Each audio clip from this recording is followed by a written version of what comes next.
Yay! John, as you all should know because you read his bio in the program, has two wonderful novels out that are mysteries, but in their own way thrillers, and in their own way kind of exploring the human condition that we all live through. And so I'm not going to spend a whole lot of time talking about his work right now, because first I want to know a little bit more about John himself. John teaches literature, and I'm wondering now, were you teaching first and then became a writer? Or were you writing first and then became a teacher? Yeah, well, first of all, is everyone hearing me okay? Yeah. Okay, cool. The truth is I started writing first, because I started writing when I was in high school. I think that, the truth is I think I've been telling stories my entire life, so I would have to sort of say that the writing came first. But teaching wasn't, too far on a field. I kind of knew after I had some amazing teachers, a few in high school, but particularly a few in college, that it was just something I deeply admired and benefited from. They were writing and literature teachers and, kinds of different teachers. Even some of my economics teachers very patient with me. So I thought, wow, I'm glad he was patient with me because I needed it. But I think that that the two sort of always spoke to me. I think as I've put it to other people, they're in many ways related. I think a good teacher and a good writer are both trying to communicate something about, at least a humanities teacher, something important about human nature, maybe using different methods, but I think we're kind of similar after some sort of similar goals. So I always thought the two go hand with each other. I hope my students agree. I have a strong suspicion that they do. I will say, anybody who's read your work knows that you have something to say. And I think that with your level of skill and talent, you could have said it. You could be writing nonfiction stuff. You could have probably said it in a romance or an action film or whatever, science fiction. What made you decide on crime fiction as the way to tell your stories? So my sort of journey to crime fiction was circuitous, although if I'm being honest, it wasn't. Let me explain. So I think that through college and certainly through grad school, I got my MA in literature, and then I got my MFA in creative writing. It was thought of, at that time, in those programs, particularly my MFA, sort of a genre was somehow like a subcategory or not as sophisticated as literature. And so, I don't think I was particularly encouraged, honestly, to write in genre. But if I look back at once again, those formative high school, middle school years, I was absolutely taken with, like a lot of crime writers were, with Agatha Christie. And I even made, whodunit, I wrote whodunits, I made whodunit movies where I enlisted my 4 classmates, and of course I always cast myself in the role of director, writer and director, producer, and everyone else to do what I think to do. But I think I was really persuaded away from it, and then once I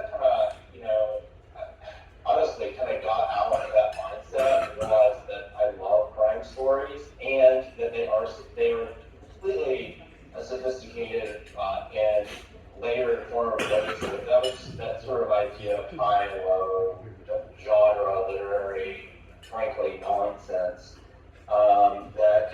It's still around. I think we're making some progress, though. But I think that once I realized that I wasn't going to listen to that anymore, that I was going to take what I learned from my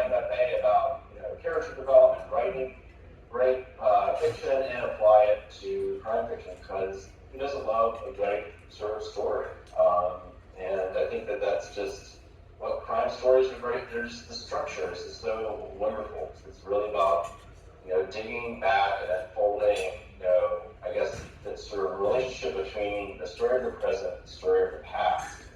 And I love that sort of digging in the dirt, figuring out what actually went on versus what seems to have gone on. I'll always be sort of attracted to that kind of storytelling.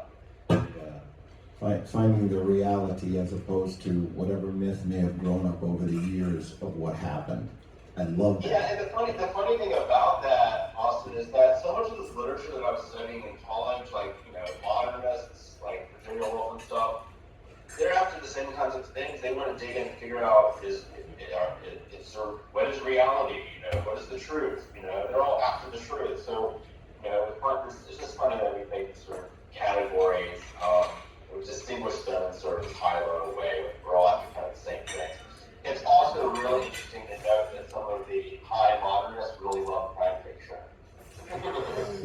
Indeed. So, after all, I won the Macavity Award, which is named after T.S. Eliot. Okay, a small sidestep, but we'll get back. Before I do that, That's your mic. stop that. Is Dodging and Burning set near where you actually grew up? Because that was my impression. Yeah, well, you have the right impression. So, Dodging and Burning is set in a small town called Royal Oak, Virginia. And my hometown is Marion, Virginia, down in the Coast State, just like 45 minutes from Tennessee. And at one point, I believe, if I have my history right, they considered calling Marion Royal Oak. And my mom, when I was growing up, was always like, she was like, would have been such a better name than being named after Francis Marion, who was honestly never anywhere near Marion, Virginia. It was a swamp fox for the mountains. It doesn't even make any sense. But it does. But that's who we're named after, and so I just thought that was so funny. I was like, I always loved that name, Royal Oak. So I was like, okay, well, I'll make this fictional town of Marion Royal Oak. That way I can make some changes too. For the sake of narrative, it's easier if you can just kind of have a little, you can rework the geography a little bit. So that's what I did. But it's absolutely, in many ways based on Marion. Very cool, very cool. Now, tell me a little about Seal Bliss. More to the point, and this may be the viewpoint of somebody that didn't dig deeply enough, but is Ceola the protagonist of your first novel, or is it Bunny? Or is it, say that again? Bunny? Is Ceola the protagonist? Yeah.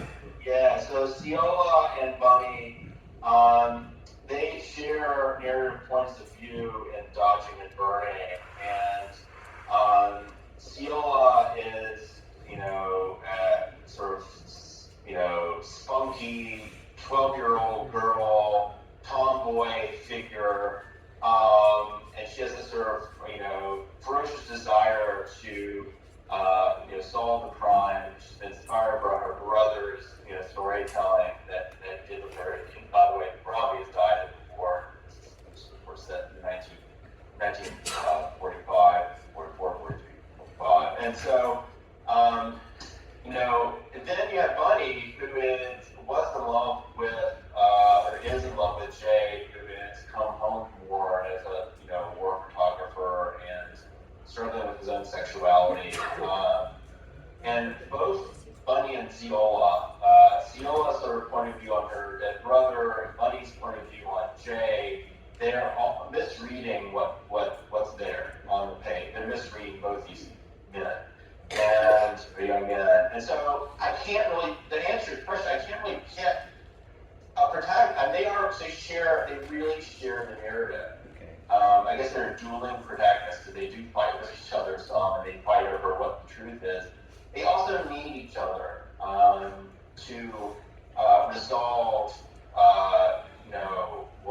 what went on. They do, when they team up and work together, they're able to sort of unravel the truth. But as we reach try to avoid giving you away. There isn't a sort of interpretation of the truth going on each of the points protagonists sort of needs to cling on to for different reasons to move on. And I think, so to answer your question, they both are. I mean, they share it. There's no way for me to pick and say one or the other.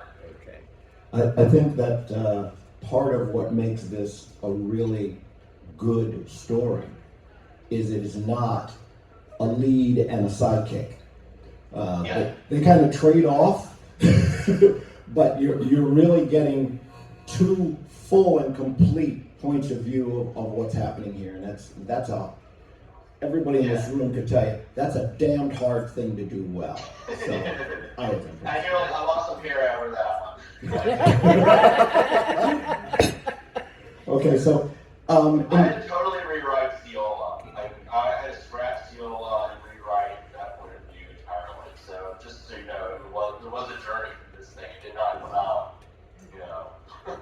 I hear you. fully realized.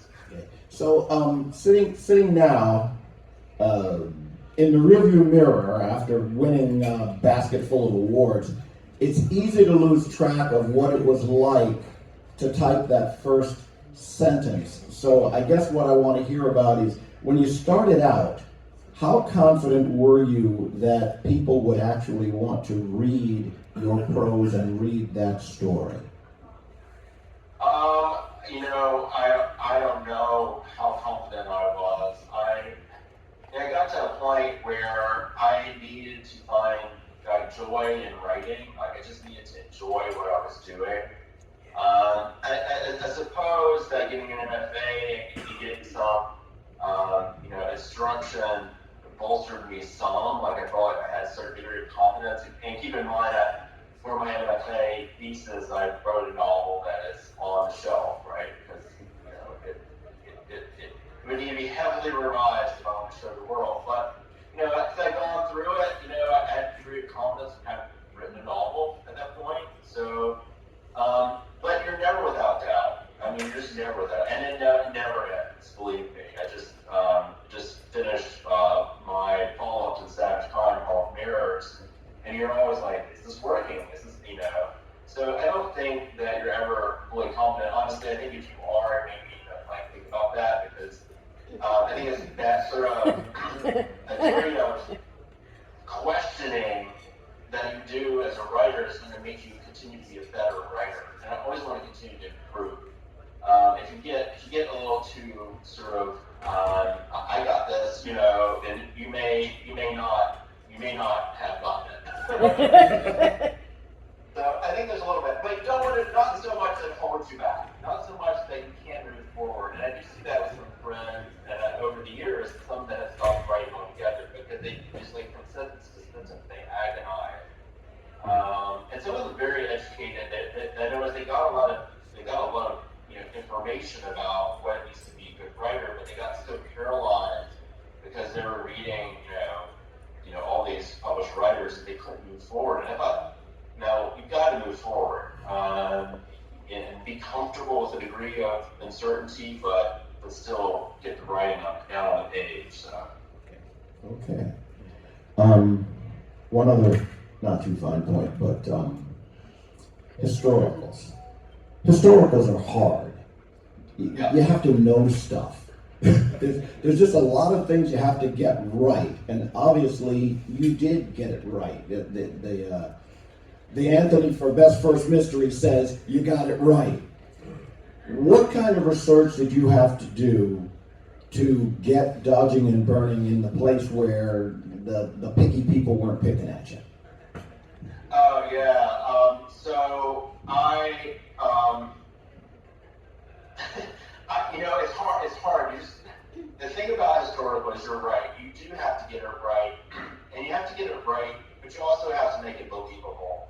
And I think that, in fact, I would say making it believable is more important than getting it exactly right. It's based on controversial, but I think that when I talk about this with students, I call it verisimilitude. You've got to create the verisimilitude of the era. And sometimes to create the verisimilitude of the era, that's verisimilitude means the truth-like. So you just want, fiction is all, like, it's all artifice. So we're just trying to create sort of something that feels true. But you need some of all those concrete details, those little details about what it meant to be living then. Those little, and so sometimes finding accuracies with those is really what makes it believable. The difficult part for me in terms of researching historical was that, I'm studying that dodging and burning in Savage Time in the 1940s, mid to late 1940s. All of Mirrors is set in the early 50s. You have to do a lot of research about the time period, and there's tons, particularly about the Second World War and post-war America to look at, like more than you can ever consume, any one person can consume. So you have to figure out what's enough. And then on the flip side, because I'm talking about LGBTQ lives during that time period, there's so very little on that time period, or even just recently. Like I feel like in the past, since Dodging and Burning has been published, there's been more research being done, more books being written. A wonderful book called Secret City, The Secret City about DC, and sort of the relationship between gay men and women and the great sort of political figures of the 20th century. So like that was, I didn't have that. I wish I did. So you just do everything you can. And the beauty of fiction is that you can help glue together through sort of creative gestures like the lives of LGBTQ people during that time period. So it's just important that I make that feel real for the reader. So it's a balance. Like you got to do your research. You can't rely on stereotypes or popular. You got to be very careful because you just sit down and watch a bunch of movies. You may get a lot of popular versions of what went on. You got to go dig deeper. And then you got to be creative and imagine. And so I think those two things really come to sort of play when you're writing historical fiction. Yeah, cool. Now, in your first book, and I think in Savage Kind too, the characters seem to be infatuated with noir fiction. And I have the impression it's your thing too. So what's so cool about that subgenre of crime fiction? Yeah, well, of course, this is just me taking my own infatuation with noir and planning it in my characters. Or crime fiction. I totally will be. I'm one of those guys that loves this. There is sort of a meta feel to my books. Like, I'm always kind of writing a mystery story, but thinking about what it means to craft a mystery story, like kind of deconstructing it a little bit. Not so that it spoils it or anything, but just sort of thinking about it as an interesting construct. So noir is just amazing because, the fiction that a lot of the great film noirs are based on, as well as the films themselves, are just extraordinary sort of samplings of a particular time period. I feel like we learn so much about America during the 30s and 40s by reading and watching those stories. And I'm particularly interested in post-war. And I think if you want to look for an era of the most sort of compelling, richest sort of crime writing and story, and particularly film, absolutely. If you look at this time period, there's just so much going on. I think that just the complex structure, the imagery, the fatalism going on in a lot of them.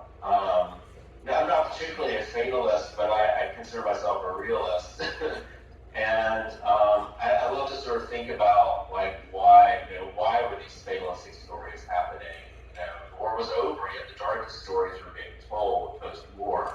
Why was that? Was it saying about America as we head into the 1950s? If you're a queer person, you're gay, the 1950s were a terrible time for you. And so so it's really interesting to think about like how these stories sort of are predicting kind of the sort of very conservative the change of that period. But in some cases challenging it at the same time, which is rather fascinating. So I think I'll always be along with that. I think that hard for me to escape, you know, that sort of, you know, I don't know, sort of flavor or theme for my work. But I do want to change it a little bit. I do want to turn on its head a little bit. You know, the Savage Khan is really like my homage to the tall character, but I want to give her the story she didn't have. Because I feel like the tall characters really, when I'm looking at them, and why I love Damon particularly, I feel very strongly compelled by these strong female characters because they are trying to grasp the agency. They were traditionally they were sort of written as sort of misogynist character. A character that's supposed to be the representation of what men fear. You know, the women were, you know, taking over in the workplace. They're coming home, and there's all this fear around that. And so you see that particularly in some of the crime fiction. But the interesting thing is, you go back and watch the films, you see these great actresses playing these roles, and they're bringing all this sort of depth and life to these characters. And I can't help but see that there's like this grasping of agency that they really want to, you know, they want to be more. They just want some, you know, they want some like place in the sort of game of the sort of struggle of life. And so I think that's fascinating.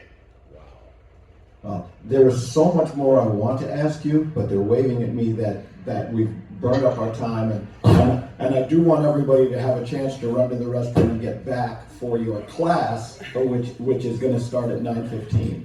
Thank you very much, John, for talking with us. You are a super fascinating guy. Wish the heck you were here in person.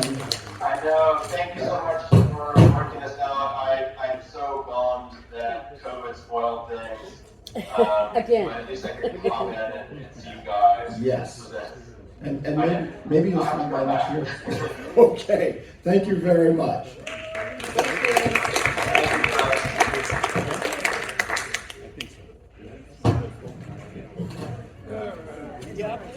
He was at boxing.